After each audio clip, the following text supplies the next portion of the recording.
What new ground attacks were reported today in the Russia-Ukraine war? The latest movements reveal surprising shifts in strategy that could change the conflict's course. Stay tuned to uncover the most recent battlefield developments. Today, Ukrainian troops made significant ground attacks near Zaporizhia in the southern region. These offensives targeted Russian defensive positions, aiming to reclaim lost territory and disrupt supply routes.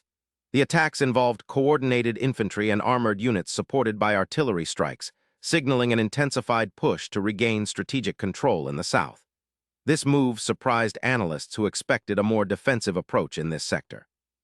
On the eastern front near Bakhmut, intense skirmishes continued as Russian units worked to strengthen their hold on key positions.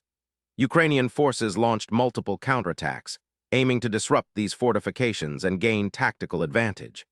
Despite heavy shelling, both sides showed resilience, highlighting the ongoing stalemate and high stakes in this contested area.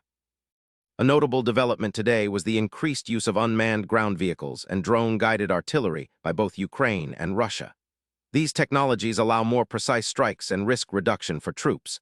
Unmanned systems scouted enemy positions and provided real-time targeting data, reflecting a tech-driven evolution in ground warfare. This shift may lead to faster, more dynamic engagements moving forward. Today's new ground attacks reveal how the Russia-Ukraine war continues to evolve with unexpected advances and technological shifts.